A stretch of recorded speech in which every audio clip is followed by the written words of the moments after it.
Hi, I'm Professor Beck Strah. And I'm Professor Eric Bronson, and this is Prison Breakdown! 2, 3, break! Eat the spoilers fun, but we're gonna bust out of here. 2, 3, break! I'm locked in here with you. You're locked in here with me. 2, 3, break! I can honestly say I'm a changed man. No danger to society here. God's honest truth. 2, 3, break! I'm not leaving this cell. I'll get out my way. The right way. 2, 3, break! Ahoy, dudes! Welcome back! Ahoy! Arr! Ahoy and R to you too, my friend. Yeah. It's been quite a week, and you know what? Today we got some stuff to talk about. But first, I got to ask you both. Where I take piano lessons, there's a stack of conversation cards that I was looking at recently, and it had some good conversation starters on there. I thought this would be prime meat on the bone for the podcast. So let me look at one and ask you two, what's the first album you ever bought? Tell me about the first album you ever bought. A little bit about your musical tastes. I'm going to start and tell you my first one was the album Music from the Drew Carey Show. And it is the album that gives us our favorite musical sting on this podcast. Hit it, Britt.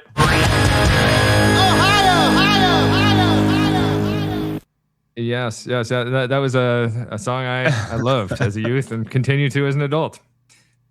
Britt actually gave me a CD copy of it for my birthday a few years ago, and it is adorning my office. Mm-hmm. Cool. Now, Wow. Tell me about your first albums, my friends. For me, I started real young. Neil Young. Yeah, it was definitely not Neil Young. I did not have that Really good of young music taste. While I was real young. Yeah, when I was 5 years old, I saved up my allowance to buy Retroactive by Def Leppard from 1993. It was a compilation album of like their greatest hits, but also the song I bought it for was it had Two Steps Behind, which was their hit at the time. They're kind of like soft rock hit.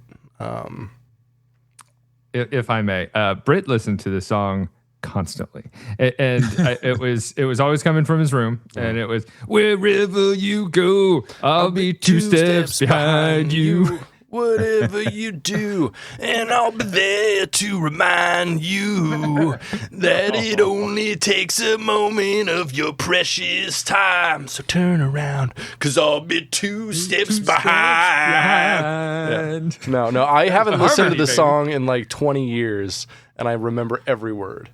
I remember it from funny. hearing it down the hall. Oh, man.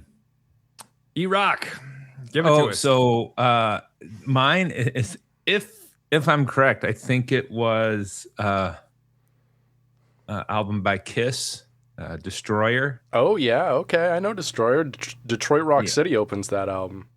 Yeah, Detroit Rock City, and Beth is on it, which was a huge hit. And the cover... Shout it out loud. The cover's done by legendary fantasy artist Ken Kelly. Really? Famously, yeah. Yeah. I mean, obviously I didn't buy it when it first came out, but I do remember getting this when I was at a young age. And I also remember when I was little, I went around. Let's see, I can't remember what age I was. I don't know. It was probably like second or third grade. For Halloween, I went as Ace Frehley, and I had the face paint. Cool. Ace Frehley did have the best of the solo albums, so there's that. Oh, yeah. By far. Definitely. By far. when I was in, I want to say 8th grade, I had an assignment where I had to write a poem, and I hate writing poetry. I don't even like reading poetry very much still. and I went to Britt for help because I was like, Britt, you're artsy. Help me write this poem. And there was a line in there I still remember that went, the guitarist from Kiss is Ace Frehley. The Aflac Duck was played by Gilbert Gottfried. Fucking yeah, modern day Walt Whitman over here. Yeah, exactly. It was gorgeous. It was gorgeous. Writing Leaves of Ass. That's like a cool first album to have though, and that cover of Kiss Destroyer is so dope. Mm-hmm. Yeah, it is Yeah, iconic. Well, here one of the fun things. Yeah, I'm sorry, you brought up Walt Whitman, and that just made me think of the misattribution of the quote in Ted Lasso that has become so famous, the be curious, not judgmental. Mm-hmm. And if they, when you go and look it up, the Walt Whitman Foundation or whatever it is, I think it's in Pittsburgh. Mm-hmm. He never said that. Bummer. He did say some cool stuff though.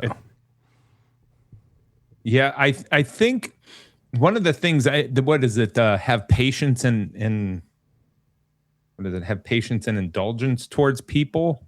I think that might have been, where they kind of got the inspiration from, but it's, anyways.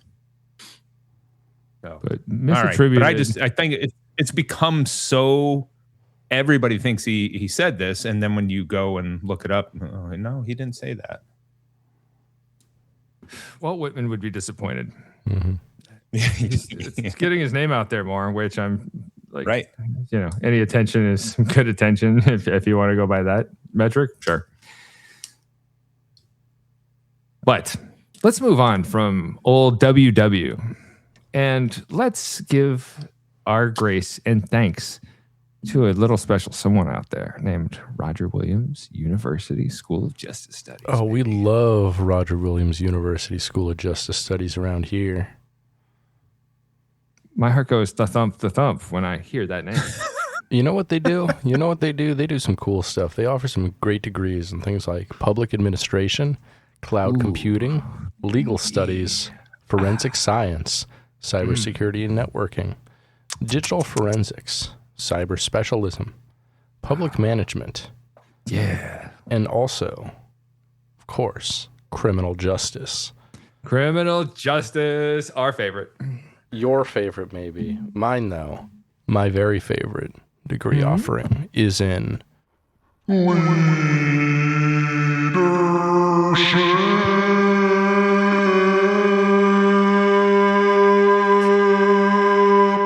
leadership. Thank you. That went on so long that it was important that you said it afterwards, so we actually know what you said. I was getting ready to get one of my old man naps in. Eric takes no standing up anymore. It was leadership.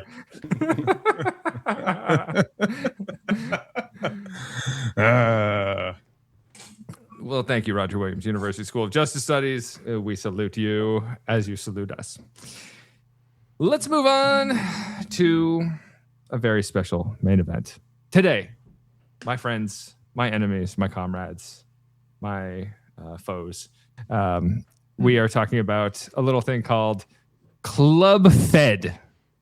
Oh, my. And tell me, what is Club Fed? What does that mean? What does it mean to you when you hear Club Fed?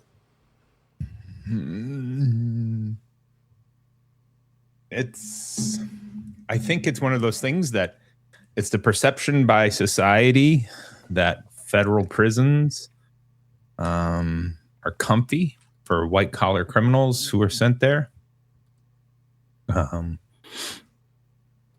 And obviously it's, I'd say when people say it, it's often very sarcastic when they when they use that as a term. And I was, with all the prisons I've been to all around the U.S., I have yet to walk into Club Fed yet. So I'm very interested in what we're going to learn from you, Professor. Well, you are totally right. Britt, what is your perception? Do you have a perception of what Club Fed means?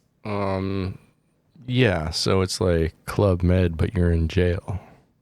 Yeah, right? Yeah. Like, no one talks about Club Med anymore. It used to be like a great punchline for like 80s comedians, but like now no one knows what that shit means.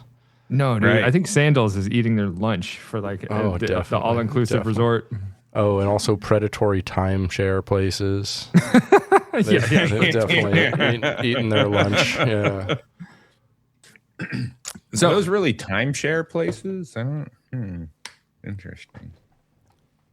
Dear listener, Club Fed is a low or minimum security federal prison that gets a reputation for being easy on offenders. And most of these offenders, by no coincidence, happen to be wealthy people. And most of what we're talking about today, and probably next time, is the minimum security facilities in these prison camps that are either they're independent camps or they're satellites to these larger federal facilities that inmates get incarcerated in. And part of this perception of Club Fed being like this easygoing prison camp comes from federal prison camp, which I'll refer to from here on as FCP. The federal prison camp Allenwood. It's a former federal prison camp outside this low security facility in Allenwood, Pennsylvania. And for years, you would be driving to the prison and there's this nearby sign pointing toward a golf course. Obviously, you and I know, listener, because you're smart. You're a smart listener. You know that the golf course is not part of the prison, but people started to call this prison, this prison camp, they would call it a country club prison due to its proximity. Now, this country club perception wasn't helped at all by the Watergate scandal that rocked President Richard Nixon's presidency and led to his resignation. And some of the white-collar offenders linked to the Watergate scandal, like G. Gordon Liddy and Jeb Stuart Magruder, they were sentenced to do their time there at FCP Allenwood. So you're putting these two things together. Okay, it's a federal prison camp that's close to a golf course, and two of the most notorious criminals in the news in the 1970s were sent to this prison camp for a white-collar crime. So, of course, it gets this reputation. It's a play on the Club Med Resort, this all-inclusive resort chain that has like 70 locations around the world. And these minimum security prisons are being referred to as like unusually comfortable or unusually lenient for incarceration. And I can tell you that there's a long-time perception that inmates at Allenwood were golfing, but this never actually happened. And the prison camp at Allenwood has been closed since 2005 and is currently a landfill for the county, but we still have a few federal prison camps out there. And the nicer facilities are like the satellite camp out of the Federal Correctional Institution, Otisville, and Otisville, New York, which we'll talk about in a minute, or the independent federal prison camps. There's only like 6 or 7 left, and they're in Alderson, West Virginia, Bryan, Texas, Duluth, Minnesota, Montgomery, Alabama, Morgantown, West Virginia, Yankton, South Dakota, and there's one that's closing in Pensacola, Florida. And these federal prison camps. Hey, Eric, have you ever been to a federal prison camp in any of the ones you visited? I've been to several. I've actually been to the federal prison camp in Bryan, Texas. We had one there in Beaumont that I went to several times. It's part of what, as you mentioned, what the feds and states have learned. It's a good idea to put, prison campuses. So what the feds will often do is they will have a camp, a minimum, a medium, and a penitentiary all in one location. And that's what they had in Beaumont. And so we did have a federal prison camp there. And what did you think? What was your perception of the federal That's prison why camp? I'm still waiting. I think part of, like you mentioned, the perception of these places of Club Fed really stuck. And I think Americans want to know that the people who are locked up are suffering. We're a very punitive country. Totally. And I think we, in the United States, if we were smart, we would simply change the name of any institution that has camp in it. Because as soon as people in the United States hear the word camp, they think of going camping, and they don't understand that it's just what we call the security level. So we could just change that to low. I think a little bit of this perception would go away, because you're still locked up. Yeah, you have a lot of privileges in terms of freedom and access to services that the federal prison system has. But we got to remember, these individuals, most of them that are there, are getting ready to serve out sentences. And so we have to provide pre-release programs to them. Yeah, that's actually a really smart observation. Britt, put this on the board. For Eric had a smart observation. And that's first, isn't it? 1 sec, I gotta take it out of the packaging first.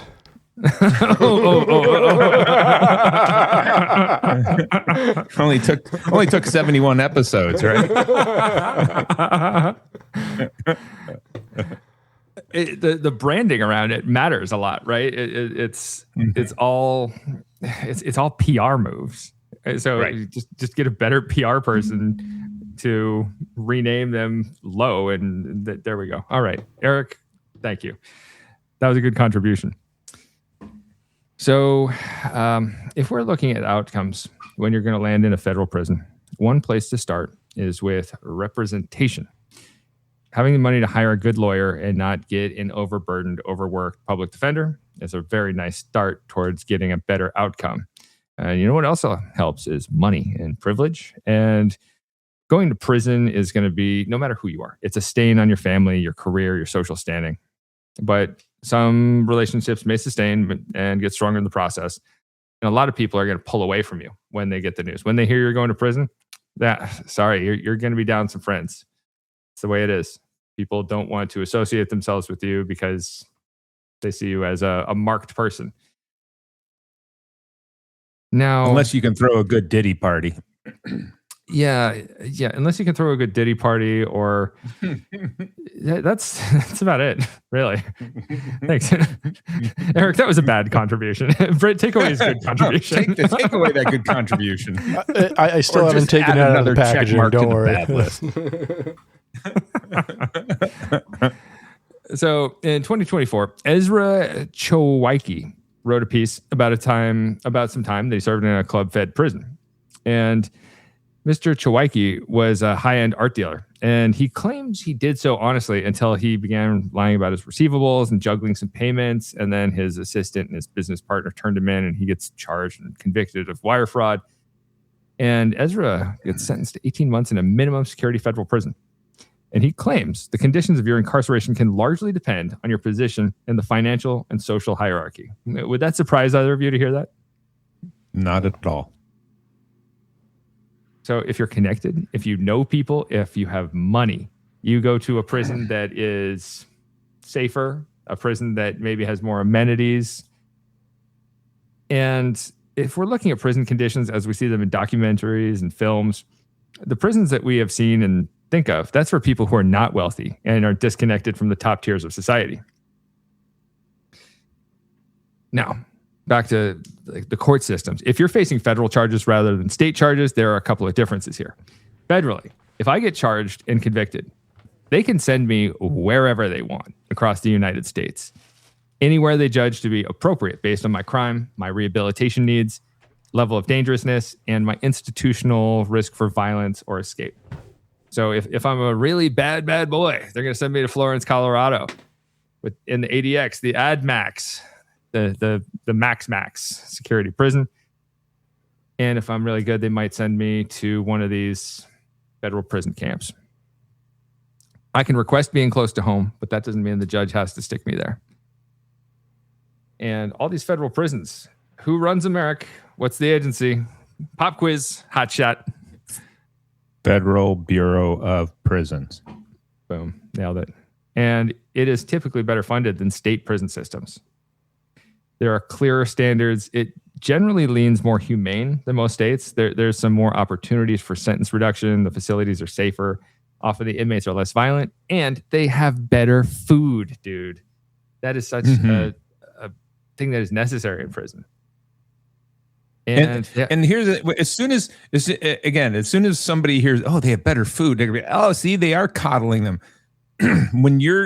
What we're comparing it to is they have better food compared to states or private prisons, which serve up piles of dog shit in a loaf.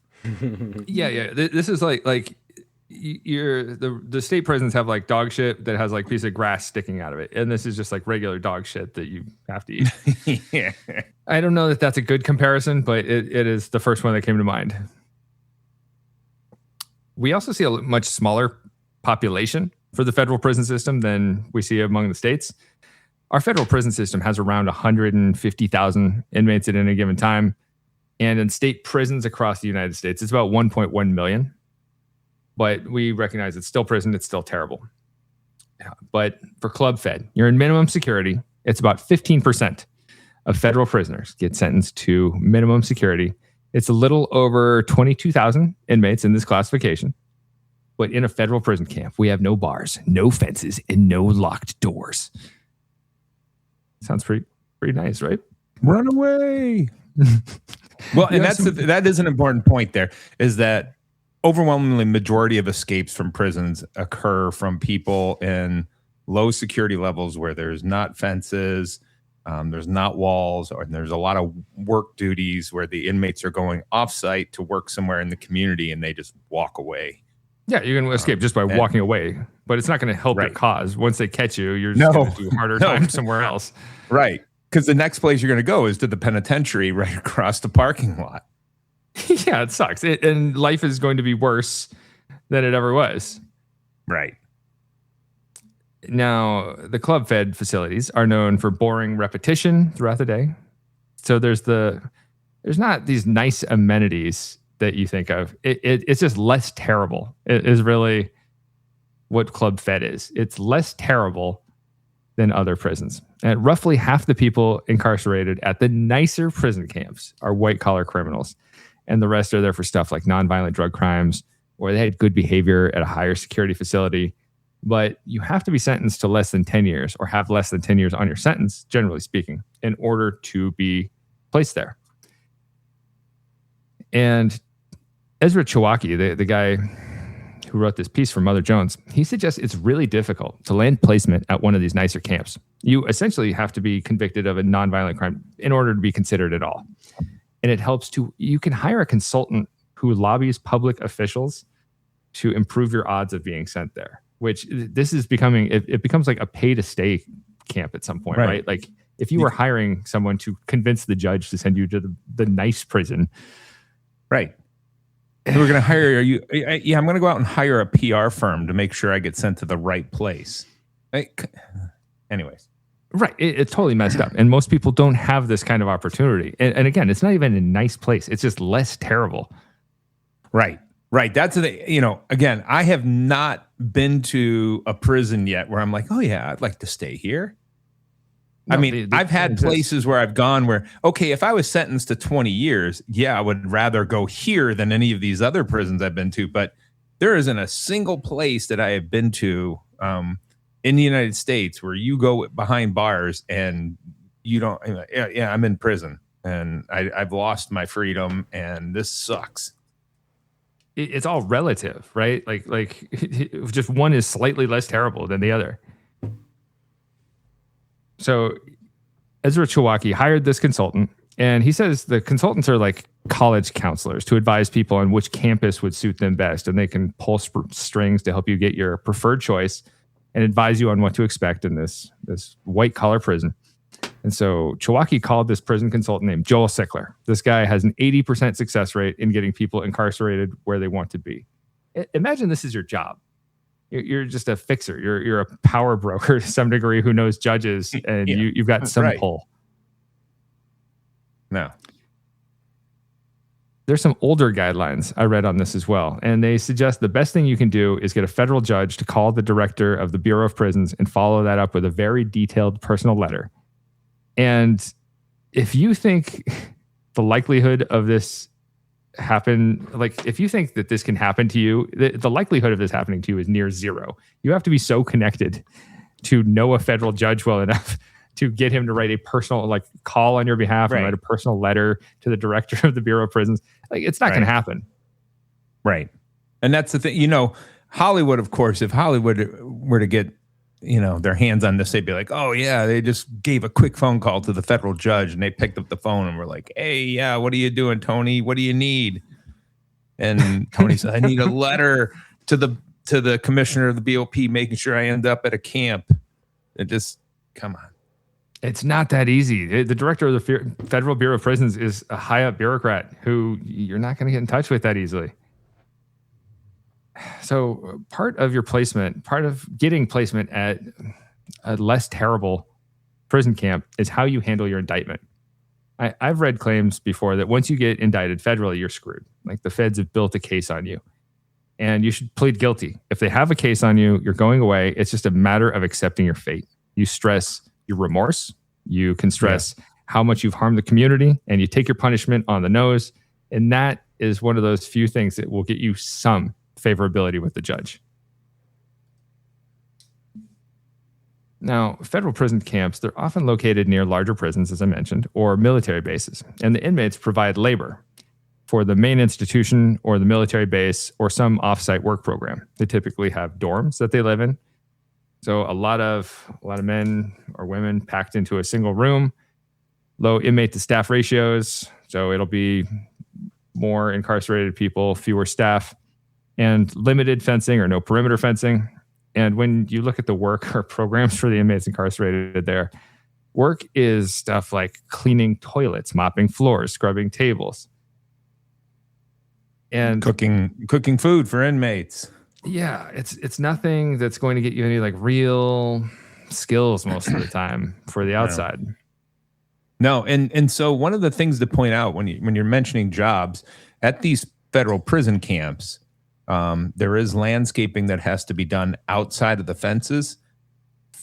Inmates on details from the camps do the landscaping around the federal prison campus. So they take care of all that outside the fences at these other institutions. So they're busy throughout the year taking care of those things. Taking care of fences. You're welcome, Britt. Thanks. Britt gave me a very nasty look. Yep. So today we're talking about the federal prison camp outside of the penitentiary, the federal prison at Otisville. And Otisville is considered the Harvard of club feds, baby. It's the creme de la creme. It's located in southeastern New York State, near the borders of Pennsylvania and New Jersey, and it's about 70 miles northwest of New York City. But first thing to point out, it's still prison. There are two buildings. One, you have a dormitory, houses 100 men in 50 cubicles with 6-foot-high cinder block walls and no doors. So it's like 100 guys packed into a shitty place that has like small walls between everybody to give you some privacy. Each cubicle is 8 feet by 9 feet, and there's two guys packed in there. There's a metal bunk bed, 2 metal cabinets, and 2 plastic stools. But with 100 dudes under a roof, everybody is watching everybody else. Everybody is involved in your business. There's no pool. There's no rights. There's no privacy. You're in a bunk next to 99 snoring dudes. I used to have to patrol through the dorms at night in our worker section in the jail. And Eric, have you ever been in a dorm and like smelled the dorm? Oh, yeah. I tell my students all the time. It's all prisons have such unique smells. And what you're smelling, because I don't know if you've ever noticed this, because I've had some other corrections folks say, oh yeah, when they've been professors, is if you get into the right size classroom where it's maxed out with students and you give an exam, you step out in the hallway and step back, you can smell a little bit of that, because just the fear pheromones being released from the people that are in the classroom taking an exam. It's the same damn fear pheromone for the people who are incarcerated in those dorms, but there's no air circulating. It's just, those places stink. It's like flop sweat and farts is how I would describe the smell. Yeah. It's pretty gross. Yeah. So you're bunked up with 99 other dudes. The officers there can run a shakedown at any time, and staffers will make you stand outside the building while they root through your stuff, and they look for contraband like booze or cell phones or drugs, which might lose your ticket to the slightly less terrible prison. So there's the dorm building, and then there's a smaller building there for administration. They have offices for the counselor overseeing the camp, the case manager who advises incarcerated people and advocates for them. There's classrooms, a chapel. There's a smaller dorm for 20 guys and a visiting room. And Chewocki claims it's like going to a shitty summer camp in the 70s in Alabama. And he says that perfectly captures the vibe. So picture going to bad summer camp that doesn't have anything to do. There's no archery. There's no like you can't check out a canoe, anything like that. Yeah. The camp is small. There's barely a schedule. There's barely anything to do, and it's quite boring. What they do is they watch TV, play cards, hang out, talk, play chess, poker. They do have a pool table, which I was surprised by that. They have billiards. They have Scrabble. They have a tennis court, and they can work out. So that's just see. I've been, I wish I would have kept track of the number of prisons I've been to and visited, and which ones I just know it's over 100 in the world, and overwhelming majority of those are in the United States.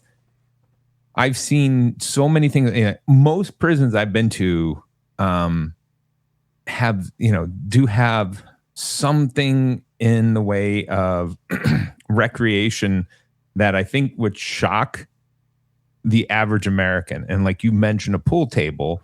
I've seen pool tables all over the place. The one that, I think shocked me when I was young was at a prison in Ohio.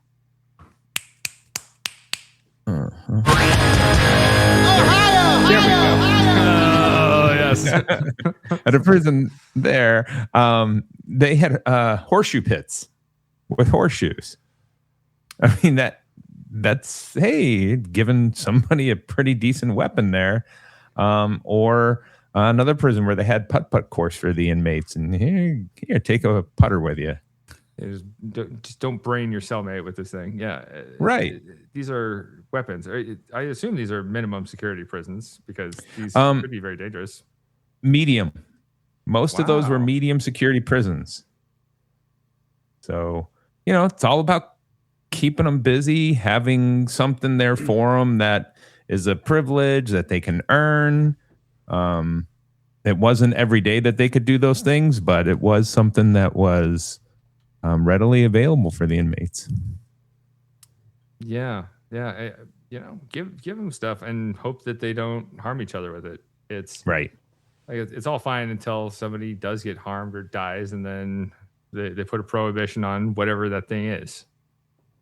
Yeah. Like inmates will get hot water in most places, and then if an inmate assaults somebody else with hot water, administration has to come around. We're taking the hot water away, and so there's this formal punishment that's going to happen when whoever assaulted someone else with hot water gets in trouble for that, but then everyone else is going to hate them because they got the hot water taken away. And so this guy is not just a bad guy among the administration. This guy's a bad guy among other inmates. Right.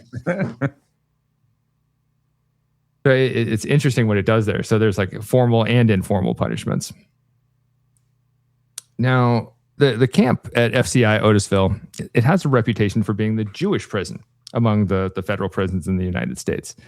And as of 2008, the warden cited that 58% of the inmates held in the prison camp were Jewish. What? Yes. That's some testy territory, making a mostly Jewish prison camp. I agree. That's what struck me about the story and made me think like this is weird and worth talking about, but it is they do have services for Jewish inmates. They have a full-time Hasidic chaplain who works there, who oversees congregations for Jewish inmates, and they gather for prayer services 3 times a day. And they actually structure work shifts around the prayer sessions and Sabbath observances. Wild. A defense lawyer named Benjamin Braffman suggests that federal officials carved this place out as a special location for placement of Jewish inmates over the years. They have a kosher kitchen, a massive Hebrew library where they offer religious classes, they make accommodations for high holidays, and they have a shared space where they keep real Torah scrolls that they lock up at night. What? Yeah. And get this, they're This doing sounds like accommodations like they very have kosher. preferential religious treatment, because they do not make these accommodations necessarily for like Muslims in prison, and there are quite a few Muslims in prison. Yeah, we're going to talk about that in, I don't know, a month or so down the line when we talk about prison commissary, because there's actually some price gaps between like Christian items and Muslim items. Right. In I imagine prisons, which so. is I wild. imagine the halal food there is not exceptional. But I can tell you, they actually have kosher vending machines in the visitation room, and the prison commissary sells yarmulkes and has a kosher selection of items like matzo and gefilte fish. Interesting. Okay. I feel like this is getting ridiculous. Like, imagine going to like a prison gift shop. Imagine going to a prison gift shop first and foremost. Imagine going to. Why do they have a prison gift shop? I've been to one. This is the prison commissary. So this is where. Oh wait! They sell yarmulkes at the commissary. Yeah, they sell yarmulkes at the commissary. Selling gefilte fish feels like more punishment for the inmates, especially for the inmates who have to smell that. Yeah, it's one of my least favorite foods. I love a Passover Seder, but gefilte fish is no bueno for me. No, especially like the pickled stuff. Oh my gosh, it's not. That's rough. Let's talk about some of the notable inmates, some guys who have done time here. Either of you ever hear of someone named Michael Cohen? Oh yes, the Trump's famous fixer. Yeah, exactly. He did his time. Who's doing a large media tour in the last several years? Oh, for what? Yeah, what's he presenting? For anything. He'll get on there and just blast all kinds of things, So he did his time at Otisville, convicted for tax evasion, making false statements, and campaign finance violations. We also have a gentleman named Sheldon Silver. Either of you ever hear of this guy? No. He's a former speaker for the New York State Assembly, who was convicted of federal corruption charges. And he requested doing his time there, and he did his time at Otisville briefly before he died. What about a guy named Billy McFarland? Either of you remember this chum? Mm-mm. He was convicted of wire fraud for defrauding investors for Firefest. He was the fool on those Firefest documentaries. Oh yeah. Notably, he was caught smuggling in a phone and a recording device when he was there, which led to a shakedown where everybody got searched and hassled by the officers. We also have George Jung, who was the basis behind the 2001 Johnny Depp film called Blow. He was arrested in 1994 with nearly 1 ton of cocaine. He had 1,754 pounds. And he did time there after he got a sentence reduction because he testified against his ex-partner. We had The Situation from Jersey Shore, who was convicted on tax evasion. And former New York State Senator Dean Skelos, who was convicted on bribery, extortion, and corruption charges. Otherwise, it's got a lot of doctors, lawyers, CEOs, bankers, and industry titans. A lot of people are there on charges. I was reading through, like, what are people charged with when they go to Otisville? It was a lot of stuff like mortgage fraud, money laundering, healthcare fraud, and charity donation schemes. So white collar crime that you have to be powerful enough in society to like get access to that in the first place. Like you can't just start like a mortgage fraud scheme on just out of blue. You have to have some power to get to that point, or money laundering or charity donation schemes. Apparently the inmate community there is pretty tight though. Inmates are quick to share supplies like coffee and shaving cream, books, magazines, and they pal around with each other to share financial, legal, and expert advice. And the punishments there go from small to more substantial. So if if I'm caught doing something like being out of place when I'm not supposed to be in a certain area, I might be punished to clean the latrines, but I also might get solitary confinement at the special housing unit, the SHU, that they have on site there at Otisville. You don't know. So they do have punishments that can escalate in severity over time. And probably the biggest punishment of all is potentially losing this like minimum custody level and having to go up to like a medium or something that would be more uncomfortable for your time spent incarcerated. Mm-hmm. So that's all I've got on Otisville. Next time, we're going to talk a little more about a woman named Ghislaine Maxwell and her time. Oh, wow. Her recent movement over to one of these club fed facilities in Bryan, Texas. Any coincidence that Eric Bronson was there previously? I don't think so. No coincidences exist. No. Maybe. Although I will point out, I am nowhere near the world traveler that you are, my friend. That's true, but you've been to a place that Ghislaine Maxwell herself is. So I think we should check those flight logs one more time. You got to remember. You got to remember. I haven't been in Texas in 9 years. So, Sure. Although I am going there soon, so going to present some research, some of our research. Yeah.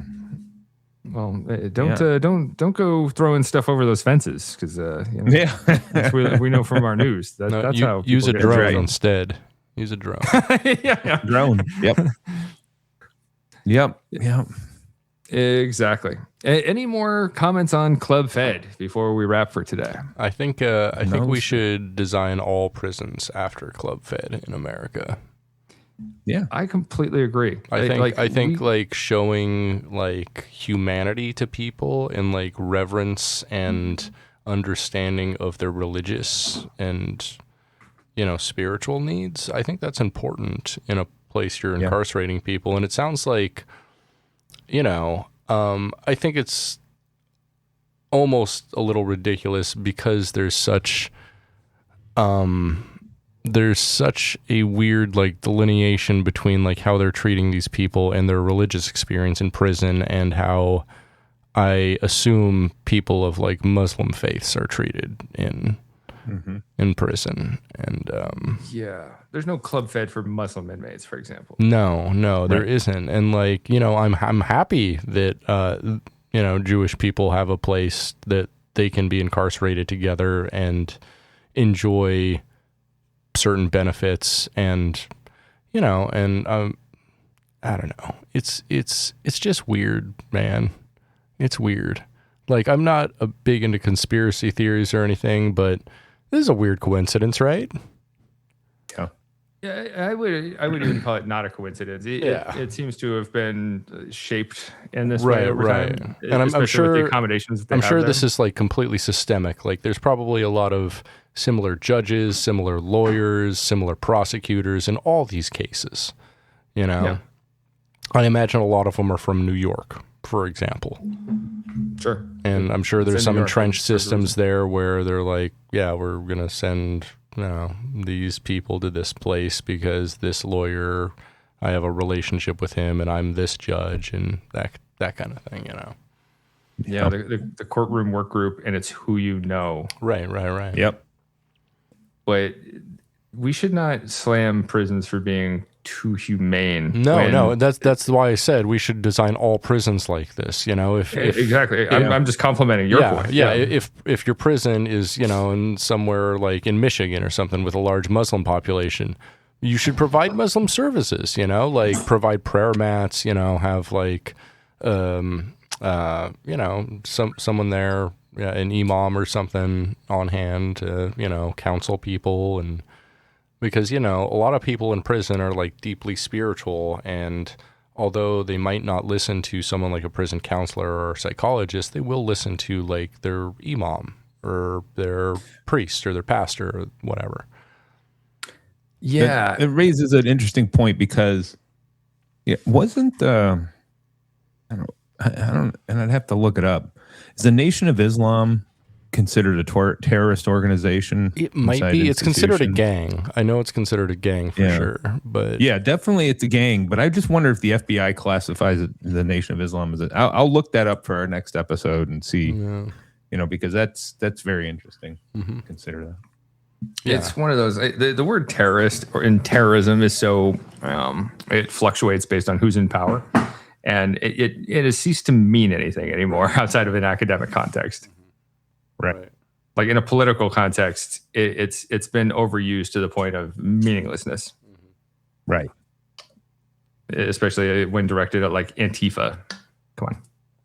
Oh yeah, I don't know if you you heard about that recent ruling in Texas, where they basically was one sec.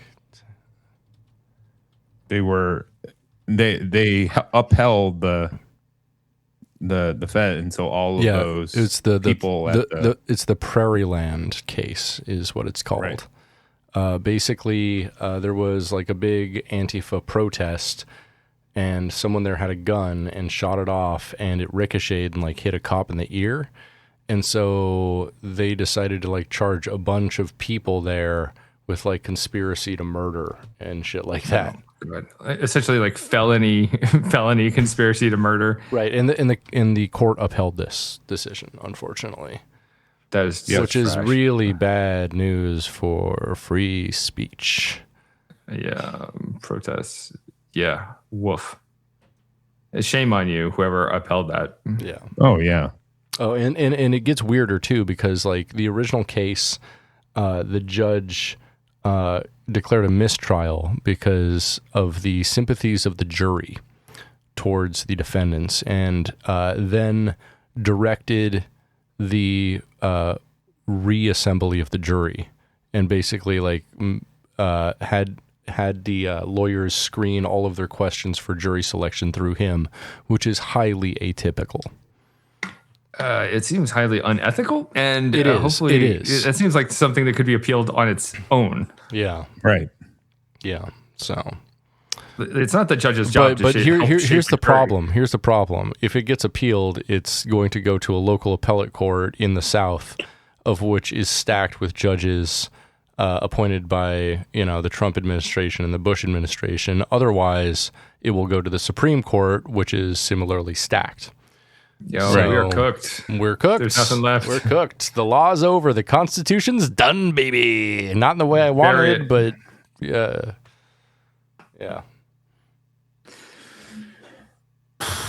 We would like to thank our proud sponsor, Roger Williams University. School of Justice Studies. We already did that, so thank you. I know. Well. If you are not bummed out by this here podcast, please rate, and subscribe. I think you're forgetting. I think you're forgetting something like super important. You're like trying to wrap this up here. What am I? Oh, yes, I am. No, you know what? I just fast tracked us to the best part of the podcast. Yeah. Put on the movie minute, baby. Movie minute. Movie minute. 60 seconds with producer Britt to talk about movies. So, last time on the podcast, Judge Strah sentenced me to watch Carlito's Way from 1993. It's a crime thriller directed by Brian De Palma and based on the books Carlito's Way and After Hours, written by Judge Edwin Torres, a real-life judge. Not like me. Yeah, the film is almost entirely based on the novel After Hours, but De Palma wanted to avoid confusion between his film and the Scorsese film of the same name. Carlito's Way follows Carlito Brigante, played by Al Pacino, in his second role with De Palma after Scarface, and directly following his Oscar win for Scent of a Woman. Carlito has recently been released 5 years into a 30-year prison sentence thanks to his lawyer Dave, played by Sean Penn. Carlito is determined to leave his life of crime behind, but is pulled back in after he accompanies a friend to a drug deal gone wrong. Carlito uses the money from the drug deal gone wrong to fund a nightclub venture, which drags him right back into his former life of crime, feuding with a young gangster played by John Leguizamo and culminating in him helping his lawyer break a mob boss out of Rikers Island prison ship, as played by a New York prison boat mentioned in the previous episode. Ooh. It looked like a big barge. It was huge. It was wild. It was kind of like what you'd imagine, but even bigger than I imagined. Big ship. Was it cool to see it? It was pretty cool. Yeah. It didn't show it much. It wasn't featured too much in there. It was it first got featured like 45 minutes in, and it showed it like an hour later too. But it wasn't much. Okay. But it was cool. It like gave you a sense of enormity of the whole thing. So this movie was fantastic.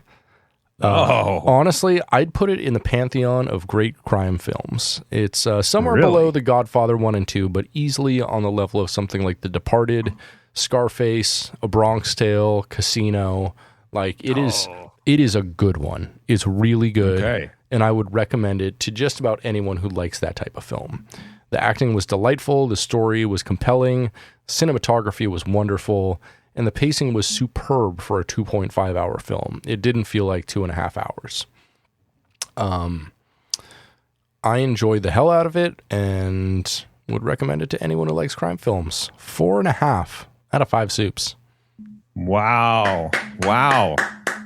That's a heck of a movie then. Yeah, I'd heard of this one before in like similar conversations of movies like Donnie Brasco and stuff like that. Because, you know, early 90s Pacino is still like good Pacino, but like people don't talk about it as much as like 70s and 80s stuff. But it's a great film. Great performances in there, like pleasantly surprised by everyone. Luis Guzman has a fantastic supporting role in the film. Really always like to see him on the screen. All All right. right, I'm going to check this out. Eric, have you seen it? Yeah. No, I have not. That sounds like something I'm going to watch though. Yeah, Like let's that. dig in. Well, I am prepared to go directly in the opposite direction of something good. Oh no. I mean, another crime movie, but so I'm going to sentence you to watch a movie called The Last Days of American Crime. Never heard of it. Another 2.5 hour one, and you are going to suffer. Oh, it's going to be so slow. The longest 2.5 hours of your life. This is like, you're getting sentenced to Otisville, baby. Yeah. No, this is straight to the pen.